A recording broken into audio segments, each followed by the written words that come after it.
Hi, I'm Amy Hitt. We're going to be talking about Pope Francis's first, World Day of Communications in 2014. It was the 48th World Day of Communication. The World Days of Communication were started by Paul VI. And it was just decided that the Catholic Church needed to do this to help communicators, specifically Catholic communicators. And anyway, we're all the way now. We just had the 59th. We're hopping back to the beginning of Pope Francis's papacy. And so in 2014, which was 2013, but in 2014, he had his first World Day of Communication. We're going to talk about that today. Thank you. I wanted to point out that I became Catholic in 2015. I do have a psychology degree from a Catholic university, Divine Mercy University. But I'm sure there's a lot of things that I believe that a lot of Catholics don't believe. So I'm not up here saying I'm some sort of perfect Catholic. I am not. But I do really love Pope Francis and all of the messages that he gave. I'm beginning to really dig into those. And like I said in the last video, he recently passed away, which made me just really want to focus on everything he said. And because I teach communication, I'm starting there. I also wanted to say that the only way this is going to work for me is that if I don't worry about being perfect. And so I am not even closely going to worry about being perfect. I'm going to cough and hack and mess up and start over. And I've been reading his messages, and those are not perfect either. But I think in this world of AI generated stuff, it's okay to be human. We need to be human. We need to be more human every day, more and more imperfect, which is what that means. And so here we are. Pope Francis said, I just pulled out some highlights. I do recommend that you read it. You can find it on the Vatican website. Read the text, or you can watch the video that I made and uploaded. Either way, that would be the best way to do it. I'm just pulling out things that were impactful to me and going over them here. And the first thing was, good communication helps us grow closer. When we're teaching communication, we basically say that if I don't understand you, then you're not communicating with me. If you don't understand me, I'm not communicating with you. We're not having communication. But is it enough to just understand one another? Well, maybe if that's the definition of communication, but what Pope Francis is saying is that there's good communication and there's bad communication. And yes, that is a judgment, right? He's saying good communication is the kind of communication that helps us grow closer, not divides and separates us. And we talked in his 59th, which we talked about last time, he talks about centers of power. And sometimes those centers of power, there are a few of them, but very few of them, less than we would like for there to be. Sometimes it is in their agenda to divide us, not bring us closer. And so the communication that we hear often from centers of power is bad communication because it is not bringing us closer. In fact, it's doing exactly the opposite. I think this is important when we're talking about what Pope Francis was trying to do, and all of the popes before him, when talking during these World Days of Communication, was to help Catholic communicators, whether they were working for the church directly or journalists or PR people or whoever they were, writers, whatever, saying we need to do this thing that's for the common good. And so for communication to be for the common good, it needs to bring humanity closer, not separate us. And so that was the number one point that I saw in his message that really struck with me and makes me think about what I teach and what communicators are doing every day. So, yes, this was the 48th World Communications Day of Pope Francis. I think this was supposed to be the first slide, but like I said, very human in these. And we've already talked about that. He also said, walls come down only if we listen and learn. We have a lot of walls that divide us, a lot of extreme polarization all over the world, but specifically in the United States. And so some people want to build walls, others want to tear them down. But for those who want to bring the walls down, the only way, according to Pope Francis, to do that is to listen to other people and to learn from them. Listen and learn. He will say later, that doesn't mean doing away with what you believe. It just means gaining another perspective so that you can understand the person you're speaking to.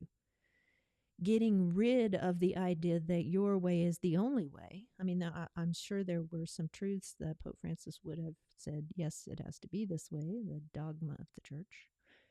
But when you're in communication, it's being able to say, well, maybe what my thoughts are not the only thoughts. Maybe my ideas are not the only ones, and be receptive to somebody else's. And we do that through listening. We don't do that through talking. We're not going to talk our way. I think we try to do this and it doesn't work, but we're not going to talk our way into getting rid of conflict. We're going to listen our way to getting rid of conflict. The wall will come down when we listen and learn. And the only way we can learn is to be open to what the other person is saying. You might not agree with them, but you can be open. I had a conversation with a family member recently. We don't agree. Just the thing we were not agreeing about made me want to shut down, but I tried not to. I try to say, okay, well, I think I can see your perspective in this. I hope you can see mine, but it's really more about me listening and learning about the other person's perspective instead of expecting them to do that for me. It's more about understanding than being understood. I think we talk too much, don't we? Resolve differences through dialogue. We don't resolve differences through monologues. We resolve differences through dialogues. And I don't know if you have ever been in a situation where it's supposed to be a conversation, but it's really not. And yes, we do need to listen. And so I think it's probably okay to some extent if the person you're talking to is doing all the talking, because it means you're doing the listening. And as long as you're listening and learning, okay, that's half the battle. But it's really not going to happen through monologue.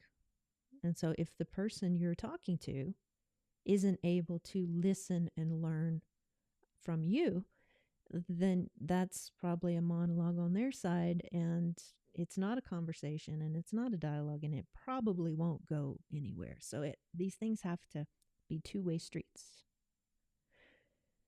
I teach that when I was growing up, corporations didn't have to have good customer service because there were maybe only 2 or 3 of them. Now we have all these options sometimes, depending on what it is. And so they have had to learn, businesses have had to learn that communication is a two-way street, not just a one-way street. And it's the same way with us as individuals or groups or churches or schools or whatever it is. It has to be dialogue. That means two people both talking, taking turns listening, just like a really good conversation you might hear on a really good TV show or movie. It's not so much fun to listen to somebody yell at somebody else, but we learn a lot about our social activity by listening to dialogue. And yeah, that's what I said. Okay, I did want to point out Pope Francis did not say not monologue. I threw that in myself. He did say dialogue, though. He also said the internet is a gift from God. You know, that was from 2014. And the internet had been around several years prior to that. I think it was technically created in the 80s. Most of us started using it in the 90s. And by 2014, we were really all using it very much and very well. And but for the Pope Francis, to call the internet a gift from God, that kind of threw me for a second, because we know that it has been. I mean, there's hardly a minute goes by I don't grab my phone and look something up. Now, I'm relying too much on Google AI. I know that. But all that information at my fingertips, are you kidding? I love information. I love knowledge. I love to learn. I hope what I'm learning is true, but I love to learn. But it has been a gift from God. We know of all the good that's come from it. And the good he was talking about was just being able to reach people with the message of the good news, right? But yeah, the internet, gift from God. Now, the people in the tech world might say God didn't create the internet. Well, okay. Maybe he did, maybe he didn't. I think so above is below, or whatever they say it. I think everything comes from our Creator, but that's my perspective. But he did say, Pope Francis said, the speed exceeds our capacity for reflection and judgment. The internet is a gift, but the speed at which we receive information, or maybe we give information, is too much, is too fast. And if you've played around with a generative AI like ChatGPT and you ask it a question, I mean, seconds it comes at you with answers. We don't know if those answers are always right. It hallucinates, but so rapid, and I know the human brain is miraculous. God created, and it is miraculous, and it does a lot more than we ever get it to do. But humans need time to reflect, to think. And I especially need a lot of time to think and reflect and be alone with my thoughts. I feel sometimes I work with wonderful people, but I feel sometimes like things are going too fast in their world, and I have to slow it down in mine, and I think they get frustrated with me because I am a little slower. I mean, I'm just slower to need some more time to think and be thoughtful and ponder and all of that. But even so, I'm still going too fast. I think what's about to happen in this world scares me with AI. But I think as humans, we're going to be called upon to pull back even more. Because that's going to be the thing that makes us human, to weigh, to ponder, to sort and discern, and not just say, oh, this is better, this is better, this is better.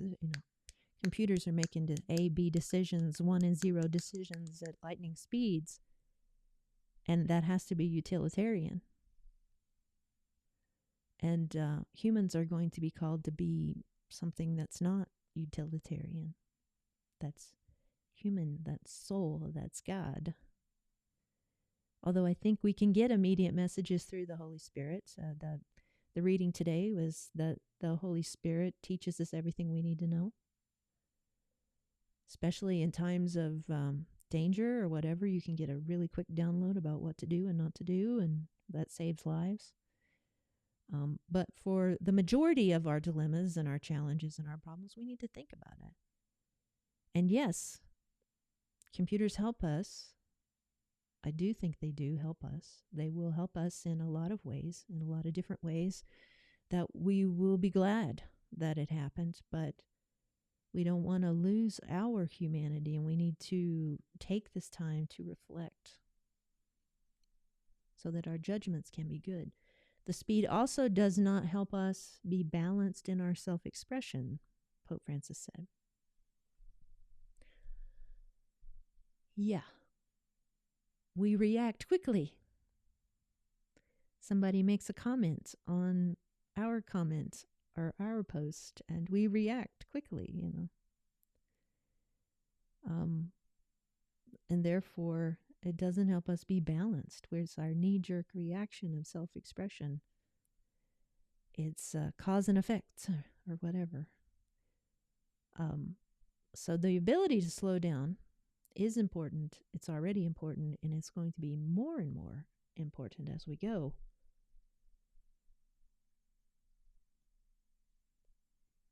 Barricade behind sources of information that agree with us. I'm going to say us instead of them. He's talking about how if I, for example, am only watching one news network and it happens to be in the extreme one direction or another, it's like barricading myself behind sources of information that agree with me. And I think we do this because maybe we've tried to watch the extreme version of the source that doesn't agree with us, that disagrees with us, and it's very uncomfortable. We can't stand it. But the answer probably is to not be consuming from sources that are extreme. I mean, you can be leaning in a direction that's, I hate to even use these terms because they switch around and don't mean anything anymore.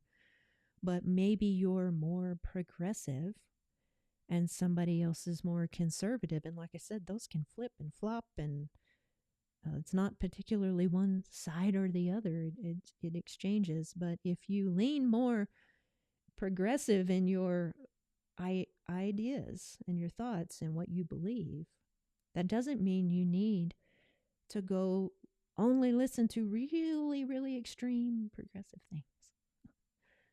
That's not going to solve problems. This seesaw thing that we do, tug of war thing, the more extreme I am, the more extreme you have to be. And the more extreme we are, the further apart we are. And Pope Francis said, good communication brings us closer. And so what we might say from this is that non-biased communication, truthful, rigorous, non-biased communication, valid communication brings us closer because it's more real to what's happening. You can't get rid of somebody who's conservative. You can't get rid of somebody who is more progressive. Those are parts of Hofstede would call them cultural dimensions, but those are things that God created in us. And they're here for a reason, and you can't get rid of one or the other. They're always going to be with us. And so we have to find ways to get a little more in the middle way, which I think is the transcendent third that Jung would talk to, and another depth psychologist talked about. The middle way, even back to Aristotle before Christ was talking about this golden mean,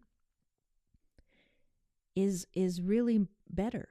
And when we barricade, as Pope Francis says, behind our sources, we're never going to hear the other stuff. And then we're trapped in our worldview. And our worldview, parts of our worldview are very valid, and other parts may not be, depending on the situation. So we have to have open mind instead of a fixed mindset. A growth mindset. Expand our knowledge or lose our bearings. He said that when we get barricaded, behind only one source of information, we may lose our bearings. What does that mean? Well, it makes me think I'm topsy turvy. I don't know where I am. My compass is messed up. I'm lost. I'm confused. I'm dizzy. I may fall down. We have to expand our knowledge. It's some of the experiences that I've had recently is, how can you believe that way? And I'm saying, how can you believe that way? And that's just because we're buying into propaganda on different sides of the aisle, let's just call it. We can lose our bearings. And then you feel like somebody is your enemy. And that is not good communication, because it is not bringing us closer together. Isolating us from our neighbors. Yeah. We may be living close to people because that's how we live, that's where we live. But these information barricades that we're putting ourselves behind isolate us from our neighbors. And I think what I've seen happen in my community is that somebody might just not even know for sure, but just think that one of their neighbors is on the other team. And then all of a sudden, I don't like you because I know how you're going to react and act. And I've put you in a box. We may do this for safety, but it's not safe. It's actually more dangerous and isolating. And then isolation is not good for our mental health. Nobody's mental health. I mean, we do need time alone, time to think, but to be isolated is not healthy. Those without access get left behind. I thought that this was really good in 2014 for Pope Francis to point out that there are people who don't have access to social media, and they're getting left behind. Not just social media, but the internet. I think things are probably, I really don't know. I was just going to speculate. Things may be better now than they were then. It's been over a decade. And I know that there are different ways to get access now than there were then, but I'm not positive. I would say we still do have areas, rural areas in the United States of America, where maybe they don't have as much access to the internet or broadband or cell towers or whatever.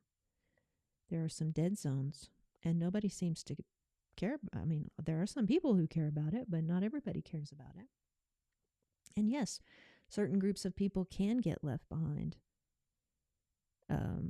In lower socioeconomic emerging economies around the world, it wasn't till they could do banking on their cell phone that they had access to banking. You know, whether they were farmers or creating products or whatever it was, or just needed information. And so we know things have gotten easier and gotten better, and now going to be more dangerous because of all the fake stuff, right? I can't open up YouTube without seeing some fake video that I know is not real. And how long will it be before I don't know whether it's real or not? And it scares me to put myself out there. But Pope Francis is going to tell us in a minute we have to be brave and do it anyway. Communication is human, not technological. He said we're not technological devices connected by wires, although they are. We are humans, maybe connected by wires, but we're still humans behind all of these things. Even the humans that may have bad intentions, you know, they're still humans behind these technological devices that are connecting us. And I only mean that some people are trying to scam all of us, but especially older people. And that's not good. That's not okay. But we are humans. Sometimes the people who leave messages on my cell phone are not humans, but there was a human behind that creation of that non-human entity that left a message on my cell phone. And so just not losing the concept of the fact that it's people connected to other people. We need deliberateness and calm. To be deliberate. I think he talked about this in the 59th one again. So we talked about the last World Communication Day message of Pope Francis last time. We're talking about the first one this time. And in that 12 years, he said the same thing, that we need to be aware and conscious about our communication. We need to be deliberate. We need to know what our intentions are. And we need to be calm, not reactive. We don't need to be provoked into doing and saying things that we don't really mean just in the heat of the moment. We need to be calm. I have watched some videos of Alberto Villoldo, who talks about the box breathing, which a lot of people talk about. But the 4 breath in, hold, 4 breath out, hold, and you do that for a couple of minutes and it resets your fight or flight response. That's been very helpful for me, and I think it would be very helpful for you. We don't want to be in the fight, flight, or freeze if we can help it. And the only way to reset it is through that box breathing, because we're constantly in this state of fearing that we're in danger, even though maybe there is not a wild animal about to pounce us, but we still think that maybe we are in danger. And so we have to be careful, to be conscious of what we said or didn't say, to be deliberate about what we say next, not just zoned out and not really paying attention. I think that very true. I'm not saying I know how to do it, but I'm saying that being more consciously aware if possible and not caught in some kind of autonomous complex like we talked last time. We'll talk more about that in a different video. We need time to be silent and listen. Silence. We probably, I would say, if I'm having a conversation with you, that God can talk to me through you, right? God can talk to you through me, but God can also speak to us, and most likely can speak to us in silence. And we don't have silence, because even if I'm sitting in my room and there's nothing making noise, I'm on my phone scrolling or texting or whatever, reading article or whatever I'm doing. Usually I have more than one device going on at the same time. But we very rarely have that silence. And even in prayer, I'm busy talking or praying rosary or whatever. And I think even when I'm praying rosary, I can get messages, but I'm not a good meditator. I'm not good at shutting my mind down. And I need more of that. I need to listen. I need to listen to God. I need to listen to my own heart. I need to listen to my soul and my body and be focused on my health by listening to my body. What's it trying to tell me? What is your mind can be a monkey mind. It can be very fearful and not always telling us what the truth. But your heart usually tells the truth. Your emotions tell you something. I'm not saying you can 100% always trust your emotions, because sometimes you just feel sorry for yourself. And you can't trust that, right? You might need to feel it and get over it and get through it. But true emotions are things you do need to pay attention to. If you're thinking about starting a new job or thinking about moving to a new city or thinking about starting a new degree program or something, and every time you think about it, you cry, then you probably really don't want to do it, And at the very least, you have something you need to get over and process before you can do it. I'm not saying you shouldn't do it, but there's something there that you're not dealing with. And but we never hear any of those things or understand any of those things if we don't take time to be quiet and to listen.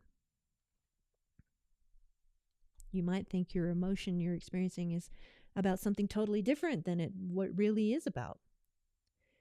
Be patient to understand those different from us. He was talking about when we're having open dialogue, which Pope Francis is suggesting that we need to have. We have to be patient with ourselves and with somebody else. You might not immediately understand what somebody's trying to say. I've had people on social media, I say something that I feel really strongly about, but then after I read their really long comment in response, I go, oh, well, maybe they have a point, And that's never going to be achieved if we don't have patience with one another, patience with ourselves, patience with each other. It's okay for me to get passionate about something. And it's okay for me to get new information or a new perspective and change my mind about it later. I mean, that's totally good. It's totally okay. That's called a growth mindset. The ability to listen, to hear from somebody who has a different perspective, to be patient, and to understand them. And hopefully they will be patient and understand you. They're not going to listen to you if you're not being patient. So the only way to get your point across is through patience as well. And so, yeah, I totally agree. People only express fully when truly accepted. I thought that was really good and really true.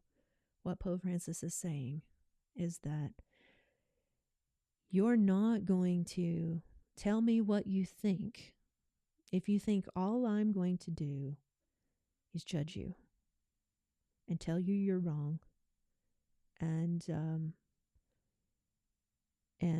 tolerate you. He said, it's not enough to tolerate somebody. You have to accept them. You may feel differently or believe differently, but you have to accept another human being's right to feel and believe the way they feel.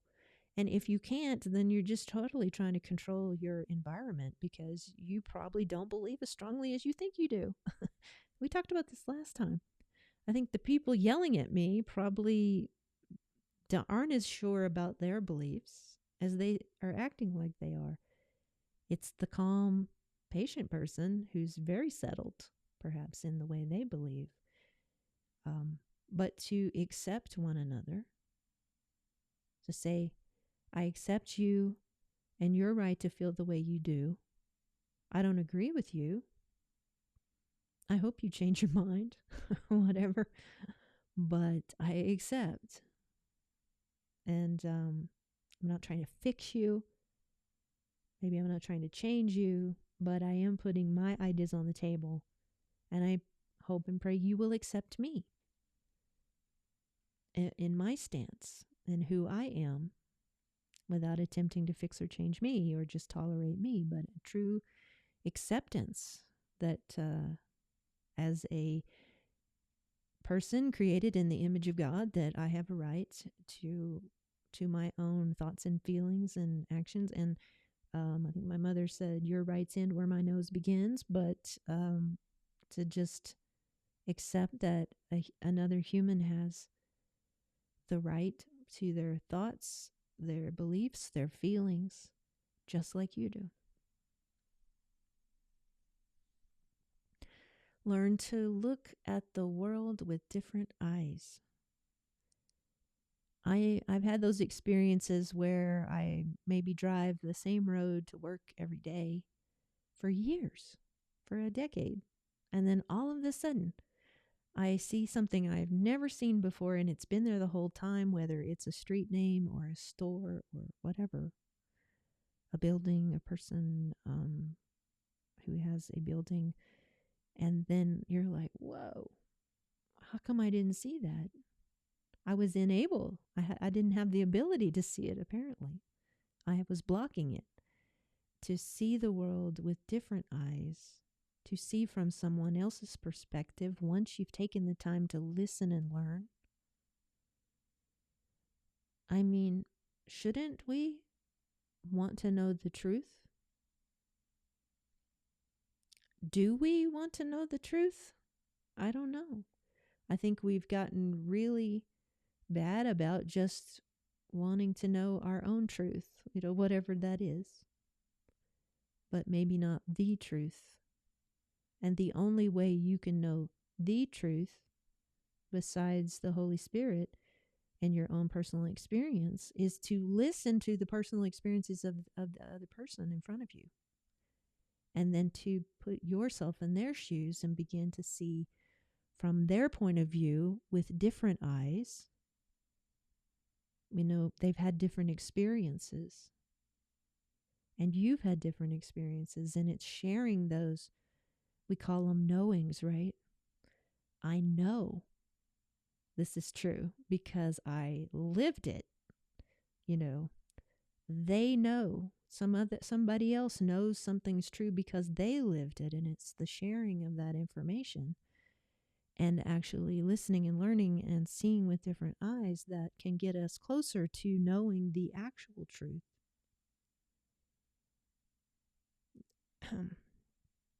Yeah. Communication is about realizing we are all human beings.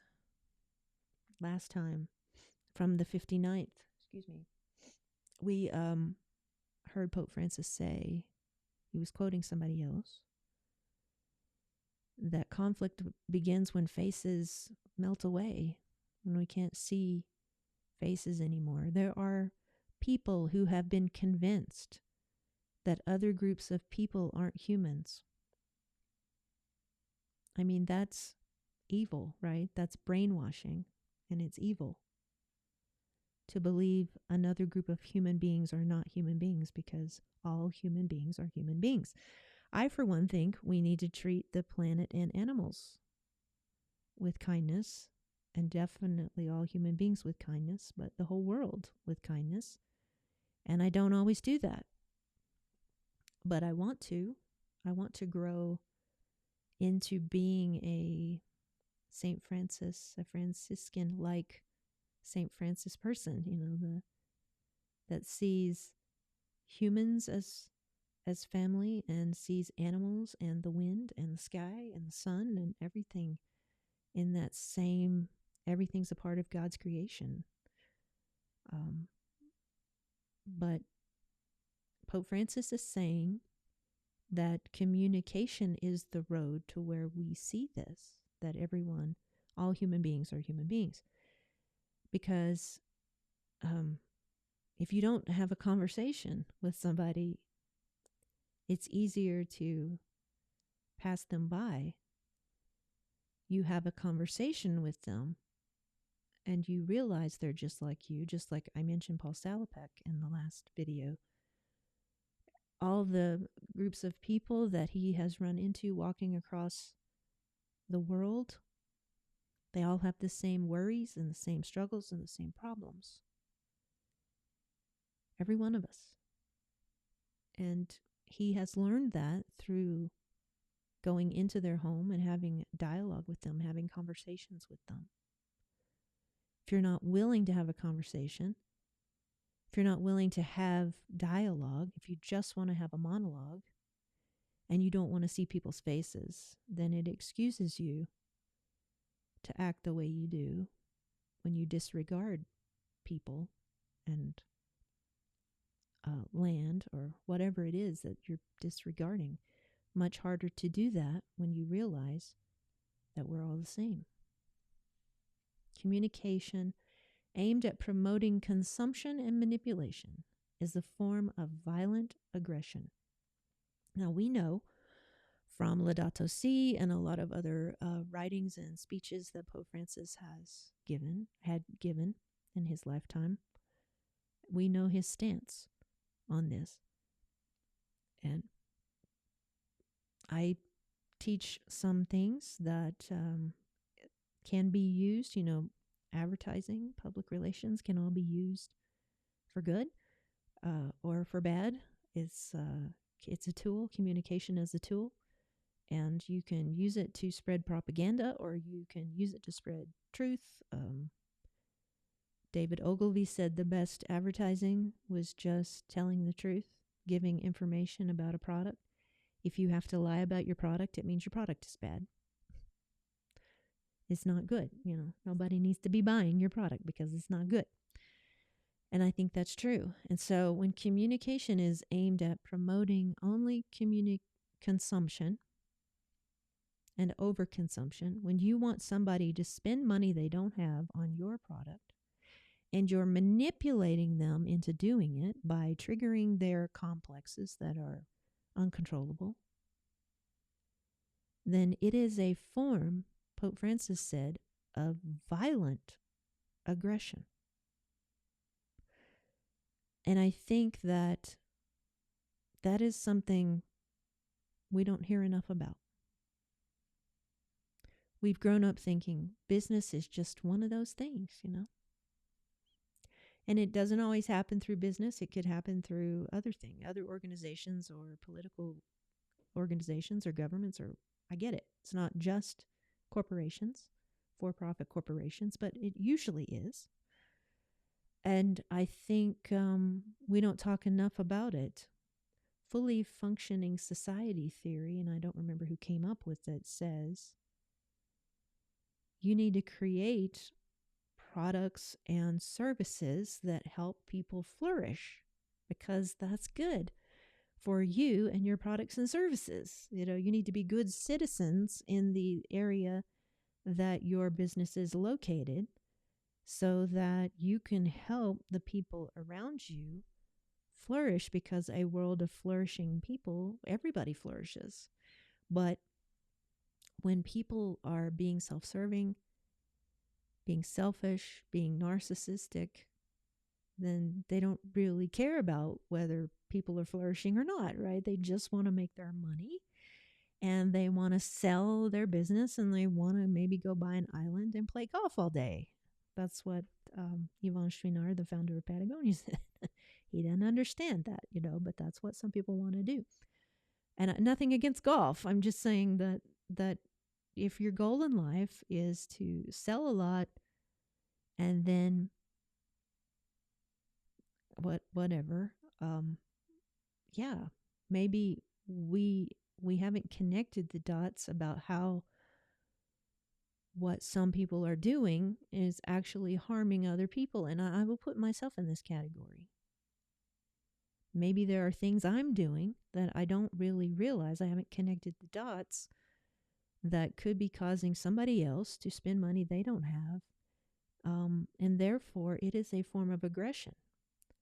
If it's done in large amounts, then it's a form of violent aggression. And I think we're getting to the point where we're going to have to deal with this. Now, this was written in 2014, and things are much worse today than then. Much, much worse. It gets worse every year. The division between the haves and the have-nots, it just keeps getting wider and wider and wider. And I can't complain. I do okay in my life. I never have enough, though. Do you? And that's a soul issue. And we've been conditioned to be okay with that feeling of always wanting more. But that is not God. I think Pope Leo the 14th, who is a part of Augustinian order, would say what St. Augustine said about we don't rest until we rest in God. And I think this whole thing on the screen here about promoting consumption and manipulation, that is about not resting in God. And so as we look at our communication, I I do believe in journalism and journalists, and especially truthful, non-misleading journalism. But if the news media outlet that you work for makes you get 1 million clicks on your article or you lose your job, then you're going to fall into this wanting to manipulate so that people click, clickbait. And maybe your article's okay, but your headline is misleading to get people to click or whatever. But that to see that as a form of aggression, that's eye-opening. To see that if I write something misleading, I'm actually punching somebody in the face, or I'm creating a world where it's okay for somebody else to punch somebody in the face or blow somebody up or whatever to get land, to get resources, then I'm a part of the problem.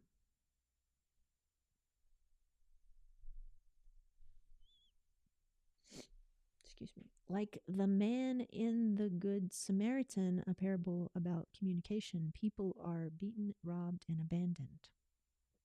Pope Francis uses the parable of the Good Samaritan. You probably are familiar with it, but if you're not, you can easily look it up. But there's a man who gets beaten and robbed, and he's left abandoned on the side of the road. And a couple of people who probably should have stopped and helped didn't because of their own selfish reasons or the selfish reasons of their organizations or whatever. And then one particular person, the Good Samaritan, stopped and helped the man and took responsibility for him. But Pope Francis is saying that this parable is about communication, about communing with others. And he's saying that on the internet, on social media, that people get beaten and robbed and abandoned every second of every day. And we're either walking by and looking the other way, or we're putting our hand down to lift these people up. And that was really impactful to me when he said that, because we don't think about that level of responsibility just because we're on the information highway. We don't think about it. And it absolutely is used for this type of violent aggression. Certain media so condition our responses, we fail to see our neighbor. We not only don't see our neighbor, we don't think of them as our neighbor, we think of them as our enemy, and maybe we used to be good friends with them, or at least friends with them.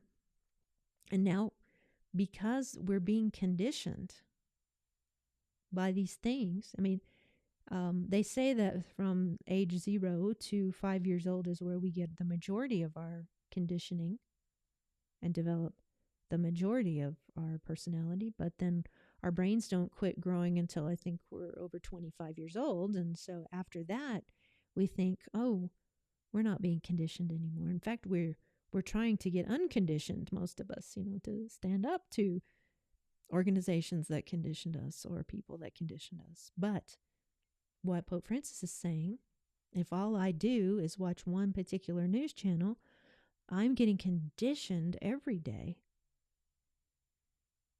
And I may decide somebody's my enemy, and when they're really my neighbor. All humans are our neighbor on planet Earth, but we become conditioned by propaganda to believe they're not. Now, the whole point of dividing is to conquer.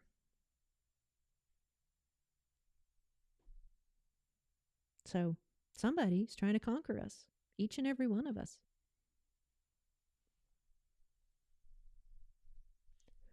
Media strategies do not ensure beauty, goodness, and truth in communication. And so the idea that in strategic communication that there's a plan where we have goals and objectives we're attempting to reach that are usually about an audience, And then we have strategies and tactics to reach those goals and objectives about the audience. He's saying that a lot of these strategies are not about creating beauty, goodness, or truth. And I think that is absolutely true. If these strategies are created to create consumption, and if the strategies are manipulation to get us to consume things we don't need and can't afford and aren't good for us, then yeah, absolutely. And so the idea that as communicators within the Christian or Catholic faith, to even make sure that these plans you're creating have to do with, we talked last time about communication. Pope Francis said communication generates. Okay, so if our strategies are about generating something other than beauty, goodness, and truth, we need to wake up. Because truth, goodness, and beauty, that's the thing we're supposed to be generating. The digital world is a connection of people, not wires. We sort of talked about that already, so I'm not going to hang around here too long, but it connects people. Personal engagement is the basis of trustworthiness of a communicator.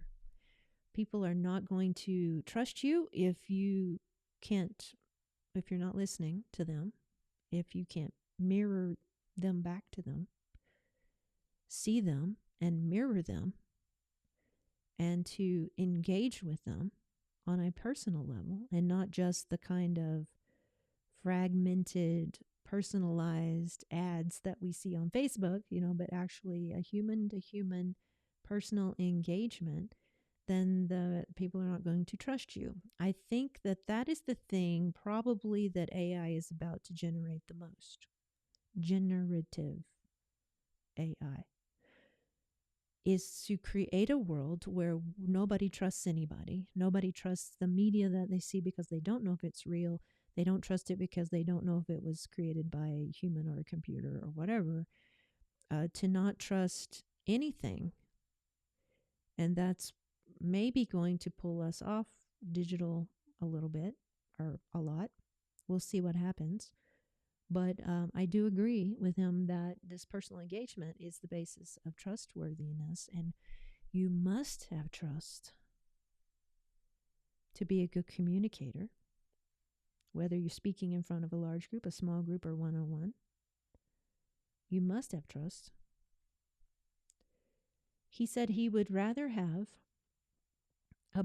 if he had to decide, Pope Francis said, he would rather have a bruised church in the streets versus a self-absorbed church. He was basically saying that when you go into the street to help people, you get bruised. But if you don't go into the street, then you're just sitting in your church, only worrying about yourself and the people sitting around you in your church, which is a self-absorbed way to be. And he, of course, wanted to smell like the sheep, the shepherd smell like the sheep, by getting out into the streets and, yes, getting bruised and trusting God, because obviously we have a personal engagement with God, so we can trust God. And he also said that the digital highway is one of those streets. And again, 2014, but I think some of this kind of shocked me because I hadn't read it before or heard it before. And for Pope Francis to say the digital highway is one of those streets, he wants parishioners or church people or his people or the Catholic Church people or Christian people or all people to get out in and help others with. It's kind of surprised me. But isn't that the truth? The digital highway is one of those streets. There are people there who've been beaten and bruised and left and abandoned. And he's saying, get out there and don't be self-absorbed, sitting on a pew somewhere. Get out into those streets, and that includes the digital highway. Wow. So the gospel can reach everyone. He's saying there's some people who the only way they're going to hear the good news is on the digital highway. So get out there and preach the good news in that digital highway. But it's not about he said this, it's not about bombarding people with religious messages. It's about making connection. It's about engaging. It's about having a personal conversation, an engaged dialogue. It's not about just repeating rote religious messages. And I would agree, because that's just going to shut people down, because they're not going to feel accepted, because they're going to go back and pull out a file in their mind and go, well, that's from this, and I didn't feel accepted, and so, yeah. Challenged to be people of depth, not shallow people, but people of depth. I liked hearing that word because I've studied depth psychology, and I like to go deep. I prefer to go deep most of the time. And that just means not just being surface level. You're not just skating along the surface, talking about the weather, saying you like their outfit, but you sense that something's wrong and you say, what is wrong? How can I help you? And that's not about digging into somebody's privacy or being invasive or intrusive, but it's being ready and willing and able to dive into the depths of emotions or life, into the nitty-gritty, to help other people and to allow other people to help you, because frankly, other people can't help you if you don't let them in. And I sometimes don't, but I know that is true. Believe that the other has something worthwhile to say. I thought this was good. It has to do with the acceptance we have to give one another to be trustworthy. But to see the other side, the first thing you have to believe is that the other person has something worthwhile to say to you. And I think one of the easiest ways to get into that mindset is that God uses all people to converse with us.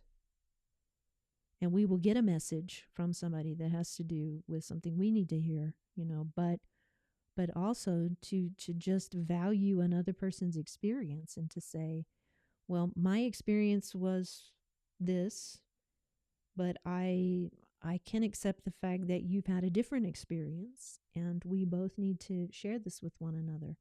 We both have worthwhile information to give and perspectives to give that are different. And again, I go back to the fact that, yes, there's this and that. There's left brain and right brain things, activities, and thoughts. Neither one's going away. You need your dreamers and you need your logicians, your practical people. You need both of them.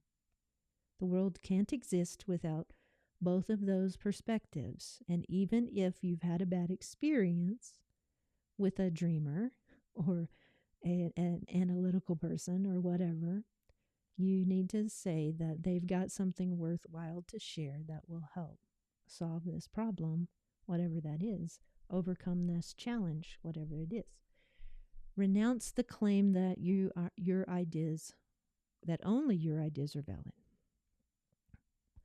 What you have to share with me is worthwhile because it's your perspective, but also because I could be wrong.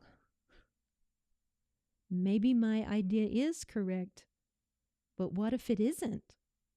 What if even the experience I have had and I know I have a knowing about, what if I don't remember it correctly? Or what if I was misunderstanding something? Or, what if it just wasn't valid? I think most of the time our ideas are valid, but to walk around without even the option that you could be wrong, you're not open. And so that's what he's saying, to be open, to have a growth mindset, means that you have to accept and admit that you might be wrong and the other person has something of value to give you. And again, it goes both ways. Let our communication be a balm that relieves pain. Sometimes our communication is the knife that creates pain. But what Pope Francis is suggesting is that we need our communication to be the balm that relieves the pain of others, and like a fine wine which gladdens the heart. A balm to relieve pain and a fine wine to gladden the heart is what our communication needs to be. And then he suggested, boldly become citizens of the digital world. Now, Pope Francis was on social media, and the Vatican has a website. I don't think Pope Francis personally put messages out there. I could be wrong.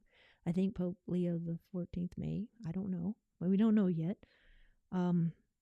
But he's just saying, be bold, be courageous, put yourself out there, be citizens of the digital world. Most of us already are anyway.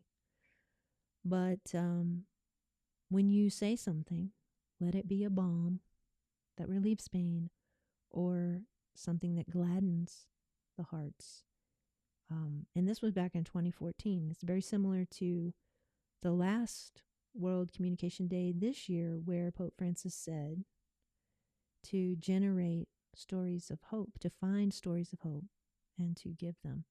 And so even back over a decade ago, he was suggesting that we boldly be citizens of the digital world in a way that is helping people that are abandoned and beaten and robbed, instead of being somebody who is beating and robbing and abandoning others on this digital highway.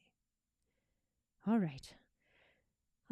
Thank you for listening. And anyway, I'm going to do my best to march lightly through all of at least Pope Francis's World Communication Days and see what we can find.